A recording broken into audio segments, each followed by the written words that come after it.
Hello, hello. I'm here with Edio, Hi, and the two of us are going to give you a little review of Unit 0 and 1. I got it's some notes rewind time. up here. Get out. Anyway, got some notes up here, and I'm just going to go over these. You probably remember all this, but just in case, here's like the main takeaways. So the 1.1 is the developments in East Asia, so specifically Song China for the most part. Um, To start, the main ways that Song China held power. The first way was through the imperial bureaucracy, with mainly the civil service exam, which examined people in the country to see if they could fit as like a good member of the bureaucracy. Using it, they were able to basically make one of the best staffed bureaucracies of this time, and they were able to just control all of their country and other countries around uh, around them, like Korea and Vietnam. They also maintained power through Confucianism, which allowed them to basically use the idea of filial piety to respect their elders, or something of the sort. And this included the subjects and the emperor. So Song China had very good control over like their people. And Korea, right next to China on the Korean Peninsula, of course, is like very, very inclined to kind of follow in the Chinese beliefs because China is basically right there. And through tributary systems with them and with Korea and Vietnam to China, they're able to kind of like influence a lot of their culture using trade relations, basically. And Korea is the most heavily influenced by China, and nobles are, as it says here, they're obsessed with Chinese culture. They learn how to write in Chinese. They just kind of like do everything as China does it, because that's just how it's kind of supposed to be in their eyes. Japan is very selective about what they do because they don't face a big Chinese threat. The Japanese Sea is like one of the hardest seas to cross because it has a lot of typhoons. So generally, it was hard to get armies across that sea, especially big armies that would actually pose a threat to Japan. You can even see this in the attempted Mongol invasions of Japan because both times a typhoon came and specifically swept out the Mongol army, and that's actually where the term kamikaze comes from. It means divine winds, and it's the typhoon that kind of blew away the invaders. And Also, come on. Also, because of how selective Japan was with what specific values or beliefs they could get from the Song Dynasty, their beliefs, although they were still Confucius, although they still have Confucianism beliefs, they were more loose. Like, for example, like they were able to give widows the right to remarry, mhm, while Korea, it was more strict. yeah, and similarly, Vietnam was also more inclined when it came to the representation of women, mainly just because the bureaucracy was centered closer to Korea. So even though Vietnam was still a threat in China, the south of China was definitely like a slight, probably like not maybe not definitely, but probably slightly less powerful. So they were kind of able to just get away with a little bit more. And you can see this in like their female representations, the Buddha, which was like kind of crazy for the time. Wild. Get out. Um, so Buddhism, as a summary, it follows the Four Noble Truths, which are life is suffering, suffering is ceased by craving, we cease suffering when we cease craving, and the Eightfold Path leads to the cessation of suffering and craving. Theravada Buddhism is centered in Sri Lanka, and it limits Buddhism basically just to the monks and temples, because they believe that everybody else is just too busied with daily life to really like move to a different spot in Buddhism and eventually achieve nirvana. They're just simply like too busy doing what they're doing. Whereas Mahayana encourages everybody to practice Buddhism, and many enlightened people actually like try to help not the unenlightened reach that enlightenment, and they just believe that anybody could reach nirvana if they put in the effort. They also did have a similar idea of cycle and rebirth to Hinduism, with a sort of caste system. Um, and yeah, generally the idea of both was like trying to get to this center of the universe by being good in multiple lifetimes and just kind of stacking like a good life on top of a good life on top of a good life, and eventually you would just become one with Nirvana. Now, the economy of Song China was mainly done through commercialization. Of course, in Unit 2, there's the trade routes, which you can see this more, but porcelain and silk are, of course, huge products for China. And they also, maybe they'll grow surplus foods, less staple crops, and more specialty crops. Like, instead of maybe growing rice, they might grow something like more akin just to, like, I don't really have any specific examples off the top of my head, but I mean, it's kind of like how Europe eventually started growing potatoes. I guess think like crops like that, and less grains and more like specific vegetables and fruits. Because even though they weren't as much used to feed people, they sold for a bit, so you could make money off of that. Um, as well as they would sometimes, maybe produce raw goods. Iron was huge. Iron and bronze were very big in China. Then agriculturally, there's champa rice, which obviously was drought resistant. You could harvest it twice a year. It was just kind of better.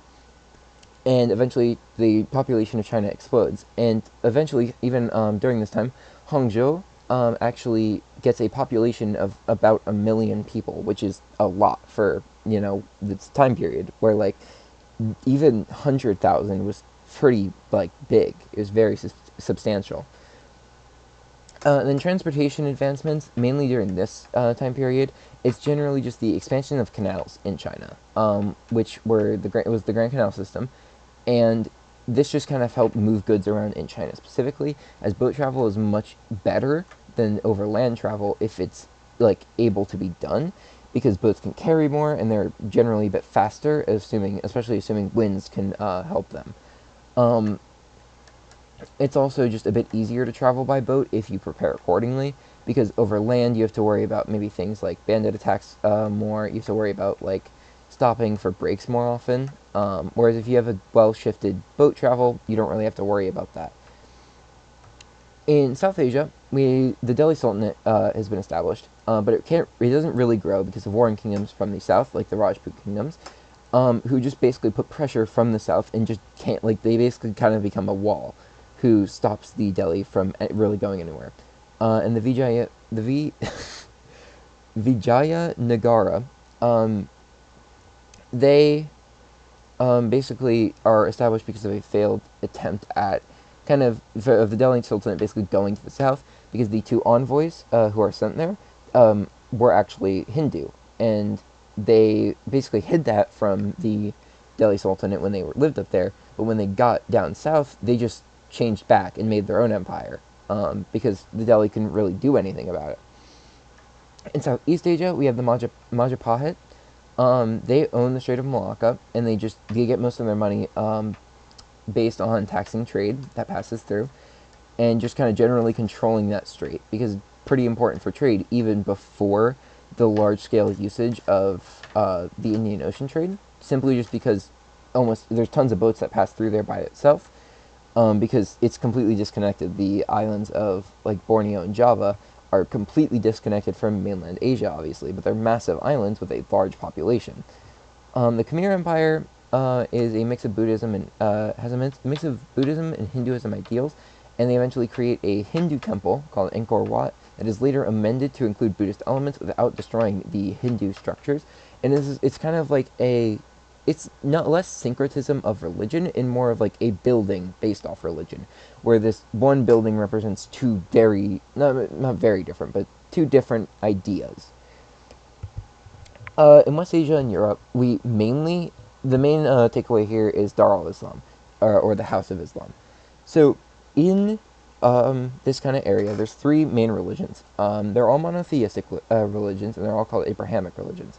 Judaism is the oldest one, and it believes in one God, and it's probably the most simple of the three because it's the earliest. It has like the least kind of to go on. Some prophets just come deliver the word of God. You spend 1 year in the equivalent to hell if you do bad, and it's the foundation of the two other religions. Christianity more believes Jesus Christ is the Son of God, and he came to deliver his message. Also, they spend eternity in hell rather than just 1 year. And then Islam believes Muhammad is the final prophet of God in a long line of prophets, and it's some of the ideas are just goodwill of the people, and they like follow the word of Allah. Um, Islam is the most powerful during this time. Christianity does gain some power, especially by now, a few thousand years, not a few thousand, a few hundred years after its creation. Um, and then Judaism never really gains like a ton of power to really have like a large community in like one place. They're very generally just kind of scattered around everywhere. Whereas the other two do definitely have more like specific areas that they were in. Um, but of course, there was people of all religions, kind of not everywhere, but you know you could go kind of anywhere, and if you tried hard enough, you might be able to find somebody. The Abbasid Caliphate, during the Golden Age around 900 AD, it and its capital, Baghdad, were flourishing. They were in their golden age, and they made many of the advancements that came from Dar al-Islam, but they were starting to fracture by 1200, and they were ethnically Arab. Whereas eventually the Muslim empires shift to being ethnic Turks. So there's three major sultanates that pop up. The Mamluks were a group of slaves who were brought in for military to help the military of Egypt, and they were there for a while. And then when Egypt started fracturing a little bit, they just realized that and took over, because they were the really strong military people. The Delhi Sultanate, as mentioned before, is in the north of India. It's still ruled by the Turkics, but it's still majority Hindu, and they don't really get that much power compared to the other two. And the Seljuk is made of Turkic pastoralists who were hired for military by the Abbasids. They, similarly to the Mamluks, saw the empire that was weakening and fracturing, and they just kind of took it. And they were the first to establish Sharia law, which is based on the Quran. The House of Wisdom is in Baghdad, near the south of the city, and it just kind of is a house that literally just stored a lot of books and was visited by scholars of from basically everywhere. They made many advancements in mathematics, like trigonometry, which they actually used to calculate the circumference of the world with a degree of error of about, I think, 2 to 5%, using like sticks and shadows. Um, they had a lot of commentaries, and they preserved Greco-Roman and classical era philosophy, which eventually helped it reach the modern era where we have it. Especially because of things like the burning of the Library of Alexandria, which kind of destroyed a lot of that, and just like the Germanics kind of taking over a lot of those areas in Europe, kind of like breaking down some of that old philosophy. The House of Wisdom was a big way of keeping all that intact for quite a while, as it got translated and brought to many different places. And then Muslim scholars also make advances in all different fields, including law and science. Especially medicine is a big one that they make advancements in, with the Canon of Medicine being one of the most important books that they make for people. They expand mainly through trade. They would be military at the very beginning, but they eventually just kind of shifted to just pure trade for the most part. They would just trade with people. They would like kind of convert them, and then Dar al-Islam would grow. The Swahili states were on the Swahili coast in southern Africa near Madagascar, and it was found and put into Dar al-Islam, and it was eventually brought into the Indian Ocean trade. The Swahili language emerges, and it's based off the languages ethnic to Africa when it's in a spoken form, but they didn't really have a specific written script for them yet, so they just used Arabic script. Then West African civilizations, generally militaristic, and eventually kind of got into trade through the Trans-Saharan trade. The one during this time was the Hausas, but of course this also includes Ghana, Songhai, and other of the West African civilizations. The Great Zimbabwe is right next to the Swahili, just a bit more inland, and they built large structures that housed a lot of people, and they were in trade relations with the Swahili, and they kind of just gave things to them, which then they traded. Ethiopia was the first Christian state in Africa, and it was the only one for like a long time. Um, The Byzantine Empire practiced Eastern Orthodox Christianity. They also established Constantinople, which was named after Constantine, one of their emperors. And this was a big city when it came to it being a center of trade, especially when it comes to Mediterranean trade. People from all over would come to Constantinople from like basically everywhere, including by land through Dar al Islam, but also people maybe from Italy would also sometimes come over. The Kievan Rus, this is basically just the old, like this is the old version of Russia. They adopt Eastern Orthodox and they kind of keep it alive after the fall of the Byzantines due to the Ottomans. Roman Catholicism is, the Catholics. They unite Europe, and they kind of offer one of the only senses of centralization in Europe, though it's still mainly based on feudalism and manoralism. So feudalism is the exchange for military service. Lords and monarchs and knights will give vassals land, and it was basically just like a way to reward people for doing military service. Manoralism is when a piece of land is given to serfs, and the serfs get military protection from the lords in exchange for their labor. And most of the political power for a long time in Europe is centered on those lords, and technically on monarchs too, but the monarchs and lords were almost equally powered, if not the lords had more power. Um, it was very rare to have like a very strong monarchy during this time period. Then in the Americas, we have Mesoamerica, specifically Aztecs. They are a military group who established an alliance with two other nations, and then they were just had a very aggressive pattern of expansion, and they just got a bunch of people, a bunch of different tribes into their reach, and they established tributary states, and they got people for human sacrifice, and based a lot of their expansion onto religion, which helped them become very, very powerful. And they established the biggest city in America and the most populated city in America, Tenochtitlan, um, and it stood as like the one city for as long as it existed until the Europeans came and made bigger cities. Though they were also impressed with the sheer size of the city. The Andean states include the Inca Empire. This is the main one.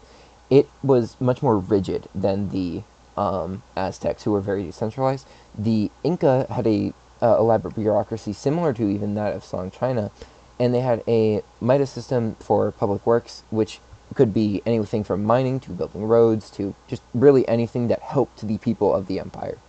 And then in America, North America, we have the Mississippian states who built mounds, which were basically a way to show the social hierarchies as well as religion. So mounds for village chiefs might be higher, and the places of worship were built on large, large mounds. Um, Kind of as similar to how ziggurats worked, they was just a way to be a bit closer to God, as they saw, or to the gods. And this just kind of helped like establish a bit more physical hierarchy between the people because like people above on the hierarchy were physically higher than the people below. And that's basically all there is for Unit 0 and 1.